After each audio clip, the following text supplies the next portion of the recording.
Greetings, my name is Professor Bubbles, and welcome to class. What I have for you guys today is my second Battlefield Chopper session. If you missed last class and want to get caught up, you can watch the basics of flying scout helicopters by clicking here. As promised, today we will be talking about shooting, strafing, and circling. To begin, I want to go over the basic buttons for shooting. Shooting in this game is easy to do. As default, your primary weapon will be equipped after spawning. Hold LB to fire. To fire your secondary, simply press Y to switch weapons, lock onto your target, and again, press LB. If you have the laser-guided missile equipped, you will have to hold the lock until it makes contact with your target.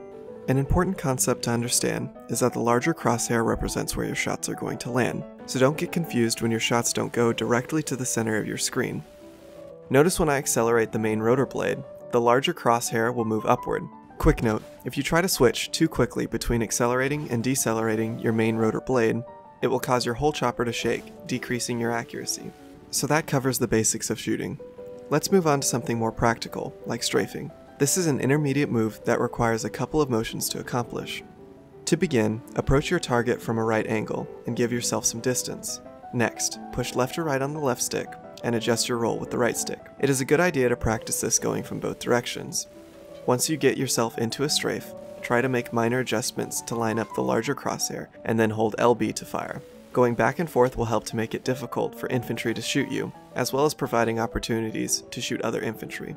Strafing is useful when engaging infantry in open areas and vehicles that are moving away from you that are returning fire. This skill is especially effective in carrier assault when trying to destroy the first carrier objective.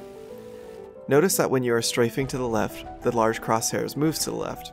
In fact, the large crosshair is always going to go in the direction of your chopper. Use this knowledge to line up your enemies in your sights. To conclude this session, we are going to discuss circling. Circling is one of the most useful chopper maneuvers, and as such, is more difficult. One of the great things about circling is that it can be initiated from any direction. To begin, simply approach your target by making a beeline towards it. For this example, I will be demonstrating a counterclockwise circle, but learning to circle both ways can be incredibly helpful. While still approaching, rotate your roll right using the right stick and push your yaw in the opposite direction of your roll using the left stick. To maintain your circle, perform these three motions simultaneously.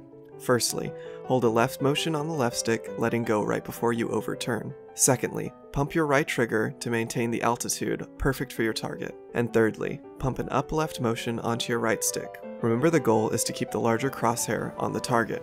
As this is a more advanced move, it will require a lot of practice to perfect. Thanks for attending class. Come back next time where we discuss countermeasures and dogfighting.